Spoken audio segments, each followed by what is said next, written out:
Greta, it's Michelle Hussein here, and Greta Thunberg is there ready to talk to you. So it's my pleasure to introduce you both, David Attenborough, Greta Thunberg. Hi, it's very nice to meet you. It's an honor to meet you, and so I'm just very happy that we managed to arrange this. I'm very flattered that you should say that. Thank you very much. David, what would you say to Greta about her work on climate and what you think she's achieved? Oh, she's achieved things that many of us who've been working on it for 20 odd years have failed to achieve. That is, you have aroused the world. I've been going on about this thing for a long, long time, but I'm very grateful to you. We all are, really. No, well, I think everyone is grateful for you for taking on this on the climate crisis and on the environmental crisis. I hope you understand how much difference you have made, and that we are all very thankful for that. So thank you, and thank you for dedicating your life to this, and it's very inspiring. Greta, it was watching videos about the changing world, the melting of the ice, that first got you interested in climate activism. Tell us about that time. Yes, it was when I was younger, when I was maybe 8, 9, 10 years old. Then the thing that made me open my eyes for what was happening with the environment and the climate was films and documentaries about the natural world and what was happening, what was going on. So that has definitely been an eye-opener for me, and that was what made me realize the situation. So thank you for that, because that was what made me decide to do something about it. The trouble is, politicians are just concerned about tomorrow and the day after.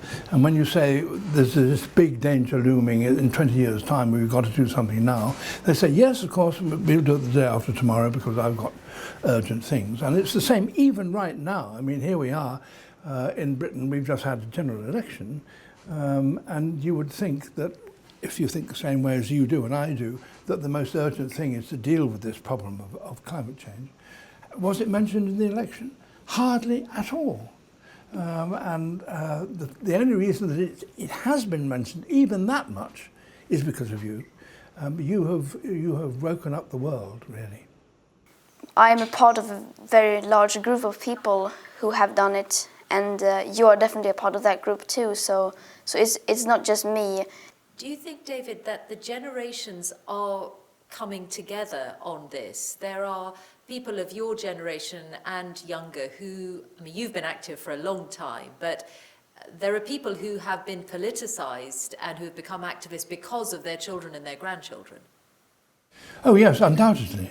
People of all ages now, it's now on the front line, and you've put it there. As I said, all kinds of people have been doing their best to bring this about.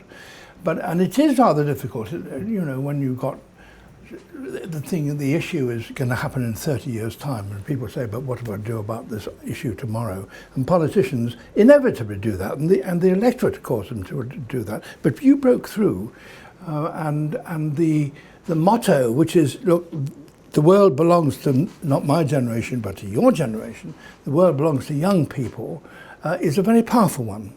You have made it an argument that people haven't been able to dodge. So I think we should all be very grateful to you, truly. I wondered, David, what advice you might give Greta. She is 16. You've been talking about these issues for a long time, since well before she was born.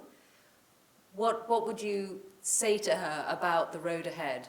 Well, only that she has aroused people in a way which the rest of us have failed to do, and to be grateful for her doing that. I'm not a scientist in the sense that I have not devoted my life to climate science. What I want to do, and what I have been doing for all my life, is making programs about natural history, because that's fun.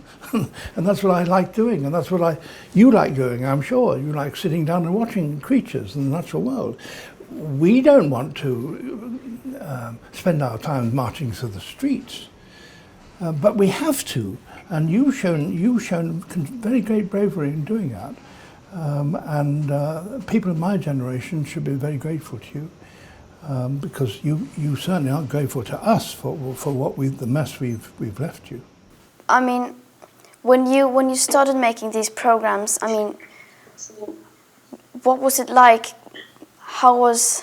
Were you allowed to talk about the problems, the environmental problems, or was it just still very controversial? Well, it depends on what time we're talking about as to how long ago. 20 years ago, it was controversial. Well, I don't know. 20 years it wasn't controversial. Dash it! I mean, we could see the writing very clearly on the wall, and I did a program in Easter Island to to mark the beginning of the new millennium of the 21st century, and I stood in front of those great memorials to a broken civilization, and said, look, this is an example of what happens if you don't care about the environment. And I think for the very first time, as far as I was concerned, I said, not that we have to change the way that we look after the natural world, but we are going to have to change the political structures that we've got. We're going to have to change our everyday lives. We're going to have to change our diets. I said 20 years ago, and nobody took a blind bit of notice, really. I mean, the program went out, nobody said anything, really, much. Well, you said the same things more powerfully, but of course they are more urgent. I mean, 20 years on, it is now really desperately urgent. And I just hope, you know, here we are in my country, just going through this agony of political agony of what we're doing about Europe on one thing or another. And nobody's talking about this except for you.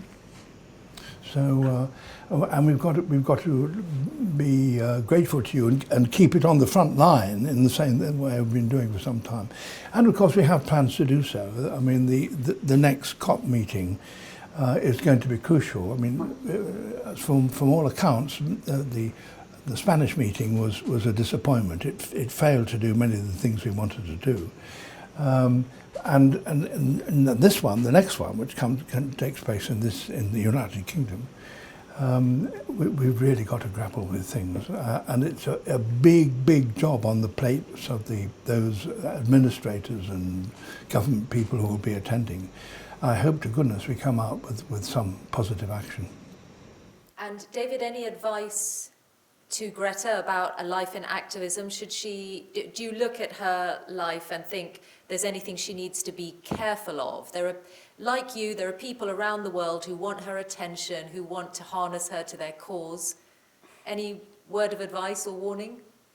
No, I don't think I should advise her in a position to. What she has already achieved is astonishing and admirable. And it brought the world to its senses. It's very difficult to know when you get to that sort of degree of pressure, how long can you sustain it? How long can you go on saying the same thing with the same impact? And of course you can't. I mean, a first impact is a first impact, and the impact of what Greta's been saying is so powerful. You can't expect that to happen to continue for a month or 6 months or a year unless you introduce some new element in the thing, and that's one of the problems that those of us who are concerned with awakening the world have to deal with. And we just have to keep the pressure up and find new ways of saying what is the same thing, only more urgently. Not because we want to make it more urgent as well, but because the problem is more urgent. And of course the evidence is more urgent. I remember 20 years ago, you would struggle to find a bit of film that really would encapsulate the dangers that are ahead which could not be argued against by the disbelievers by saying, oh, well, that's just an isolated incident. But now we're getting that, and now we're getting a film of coral reefs being blighted and being turned to white skeletons. And that's universal. And we're also seeing people whose countries, I mean in the Pacific, whose own homes and countries are being submerged by rising water. So the evidence and the urgency is greater now than it's ever been. But that doesn't mean that we mustn't keep on, we can relax. On the contrary, there are still disbelievers, as we unfortunately know.